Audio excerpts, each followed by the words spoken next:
How to use ozone generators or air ionizers to safely and effectively detox your bed and home. This video is chapter 18. Please be sure to check out my other videos. I want to start off with health issues with ozone. When you're using ozone generators, you have to be extremely careful. Ozone in excess amounts can be extremely toxic, so I really recommend to be as careful as you possibly can. Ozone in excess amounts can actually kill you. Like, that's how bad it is. But it's also perfectly natural, so it's a little confusing. In this photo here, you can see ozone at the grocery store is actually very high. You would be surprised where ozone's high and low, and it changes often. And we also have here the ozone standards chart. So we want to remain below 40 parts per billion ozone. We can actually use ozone to reduce ozone. Ozone is often created from many chemical reactions from nitrogen oxides and volatile organic compounds. If we can reduce these gases in our home, we'll actually reduce ozone in our home.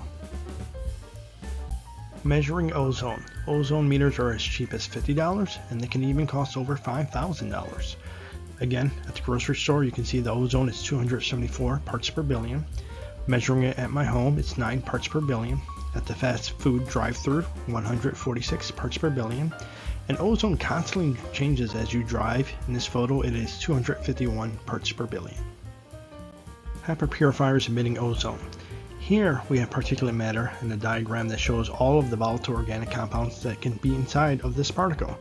So when you have these chemicals as particles or gases go inside your HEPA purifier, they constantly cause chemical reactions. If your HEPA purifier is not clean, it will actually emit and increase ozone in your home. So it's very important to keep your HEPA filters clean to minimize ozone in your home.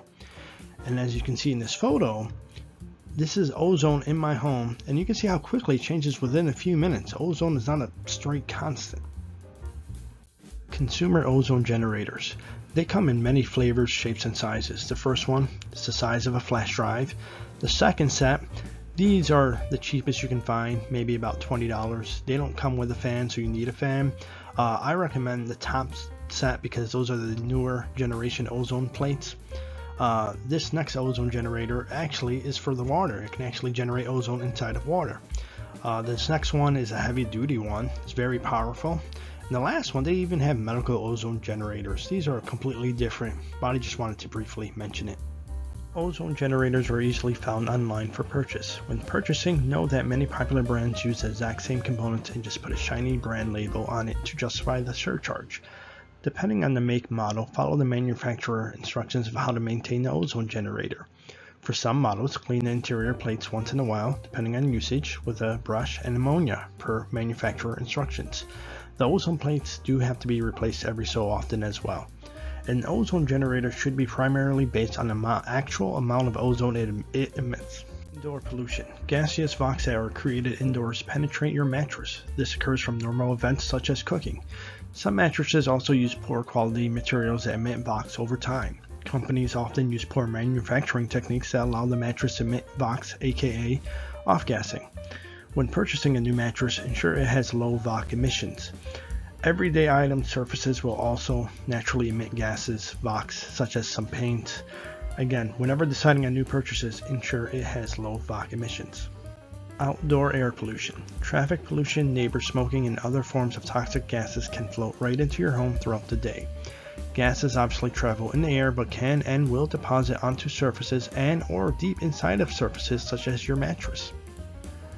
Let's take a peek inside the mattress. As a volatile organic compound gas goes inside your mattress, it will deposit. It will sit there and you would have no idea.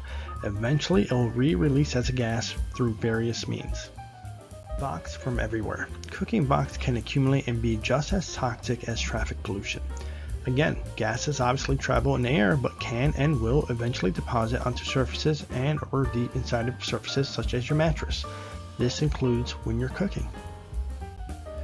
Dried gases. These dried gases remain deposited on and inside of surfaces. They can attach themselves to particles for you to inhale or turn back into gases on their own over time. It's not just inside the mattress. VOCs can be on the floor, they can be on your walls, they can be anywhere. As a reminder, we have surface pollutants. So it's not just Vox we have dust mites crawling all around the bed, we have bacteria on the floor, we have chemical dust on the floor, we have pollen, we have everything all around us. So it's not just the air we have to clean the surfaces. The toxic bed. There are many toxic chemicals when purchasing new bedding or a mattress, so it's very important when purchasing these items to ensure they have the least amount of chemicals. In the second image, you can see a chart of many volatile organic compounds emitted from infant crib mattresses. You know, the smell you get when you get a new mattress, they're listed here. The Bacteria Infested Bed. As you can see here, the longer we go without washing our pillowcases and sheets, we have drastically more bacteria. So this is another plus for ionizers because they will actively keep bacteria in your home very low. Mattress off-gassing versus the positive box. Mattresses are made of chemicals and these are released as gas molecules. The thing is, most of these off-gassing box are released when you first get a mattress, not over time. So most of the volatile organic compounds that your mattress will release are from the positive box. So when you're cooking, it goes inside your mattress, comes back out. And this is very important that we distinguish between the two, but we don't want either one. So what happens is when you go to sleep, your Vox might be very good, but when you are lying down, you warm up the bed and the Vox start to get released from the mattress. As you can see from this chart, it's an example of what your Vox could look like if you don't detox your bed. Consumer products like shampoo and detergent. So shampoo has volatile organic compounds, even if you use a low emitting or non-emitting Vox shampoo. Those Vox from your shampoo will leave your hair and deposit on your pillows, and they can turn into even more toxic over time. You also have laundry detergent volatile organic compounds. Not all of your laundry detergent is rinsed away during the wash. Ionizers, as you can see from this chart, actually get rid of laundry detergent that's left over in your clothes. Inhaling toxic particles in Vox as you sleep. So at 10 p.m. your Vox might say 0, but as you turn back and forth and the body heat warms up the mattress, the volatile organic compounds are re-aerolized. These could be leftover laundry detergent Vox, deposited household Vox, materials off-gassing, exhaled breath, skin, sweat Vox. So 11:30 p.m. you can see your room Vox are 470 parts per billion. That's not good. It might even go higher throughout the night, and you might have extremely high Vox in the morning and have no idea you've been inhaling toxic air the entire night you were sleeping. And by the way, it's not just Vox, you also inhale particles too when you're sleeping that are re-aerolized from the bed. Minimizing the toxic particles in Vox we inhale. We can open our windows or turn on the HVAC to minimize the amount of toxic pollution we inhale while we sleep. How ionizers help. An ionizer will destroy gases Vox that land on surfaces such as walls, floors. Some ionizer models will not penetrate inside your mattress to destroy these chemicals Vox. Negative air ions only penetrate at and just below the surface. Although ionizers work day to day, deep cleanings are still necessary occasionally, especially after high air pollution days long Vox events. Avoid using ozone. Panasonic ionizers are an excellent alternative, and if you are uncomfortable using ozone generators, you can just simply use Panasonic ionizers more often to detox surfaces and below surfaces. Even I myself am not the most comfortable person using ozone and prefer mostly to use Panasonic brand ionizers for this purpose. An ozone generator simply emits ozone. It's not safe to inhale, will most certainly damage your lungs if you remain in the same room while it's turned on. Ozone has a very short life, it disappears on its own. It can last in the air 10 minutes to 30 minutes, but with an ozone generator, your air will have high ozone, possibly for 4 hours at times. Many UV bulbs actually emit ozone, but not enough that's needed. I highly suggest using a remote switch timer to turn the ozone generator on and off. Some ozone generators have this built in. I also wanted to add, when you create ozone from an ozone generator, many variables matter. Even the amount of humidity in the air can change the amount of ozone that's emitted. Prepping the room. Before turning your ozone generator on, be sure to move your air quality monitors outside the room. No long-term damage is done if you forget, but it could make your numbers inaccurate for a while until the air monitors recalibrate. Ozone causes entrapped Vox to turn back into gases and thus leave the interior of the mattress. Ozone will also kill dust mites, bacteria, and mold. Ozone can damage certain materials like rubber. Remove any valuables as well. You can see this chart on the right gives you an example of some of the materials you don't want in the same room as ozone.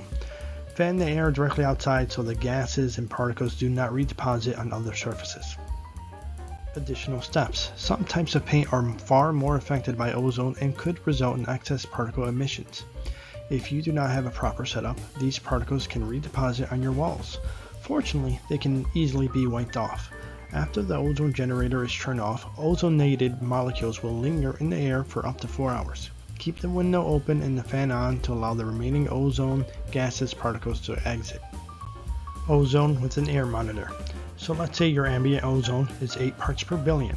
When you turn on your ozone generator, your ozone is going to skyrocket. It might say 1000 parts per billion. As you can see from the standards chart, this is extremely toxic. You don't want to be in the same room as ozone. So again, this is an example. You might have 1000 parts per billion ozone on the floor where you're using it. On the floor below, it will be less. It could be 500 parts per billion, and in the basement, it could be 300 parts per billion, which is still extremely toxic. This is why you have to be extremely careful when you use ozone. So when you're using ozone, you want to make sure the door is closed, and you might want to have extra fans. You might have a fan right at the door to ensure that the ozone doesn't leave the room, and you'll have the window open so the excess ozone will go outside. I highly recommend leaving the home because you do not want to inhale this stuff. You might only have it on for 15 minutes. It's not a big deal to leave just for a little bit so you don't inhale any of this. Your air monitor tells you what's in the air. You need to vacuum the mattress both before and after using ozone to assist in detoxing it and removing any excess particles. So again, you have to vacuum both before and after detoxing the bed. You can actually use ozone generators to detox your furniture as well of the volatile organic compounds that accumulate. It's the same process just like the mattress. The HVAC and ozone. So you can also use an ozone generator to detox your vents. This is actually important. You will have accumulated chemicals and dust inside of your vents, and ozone will simply kill everything inside. You can also use ozone generators to detox your HEPA filters. You have to be very careful with this and just do it briefly because you don't want to damage the HEPA filter too much, but it does help detox the filters. Now this you actually have to do every once in a while. Vox accumulate everywhere, even on the fan blades of your HEPA purifier itself. So an ozone generator will detox the volatile organic compounds that accumulate on any surface, including the fan blades of your HEPA purifier. So the goal of detoxing the mattress is that your volatile organic compounds on your monitor stays at 0 the entire night, or as low as possible. So that's how we know if we need to detox more often, less often, because our air monitor tells us what we're actually inhaling as we're sleeping. Finally, clean air. My indoor ozone went from 40 parts per billion to below 10 parts per billion using the protocol I explained in this video. You will have the cleanest air possible if you follow some of my advice. Now, how often should you detox your home or your mattress? It's really up to you. I actually live in the city and I have to do it every 72 hours because my neighbors were constantly smoking. Depends on your living situation. You might do it once a week just for 15 minutes, something reasonable. It's not something that's going to take a lot of time. And as you can see in the photo, that's me before I learned how to detox my bed. I'm very sensitive to these chemicals and volatile organic compounds. I also got skin rashes and I would also have all sorts of eye issues. So once I started doing this, all of these problems went away. Please be sure to check out my other videos on how to clean your air and surfaces.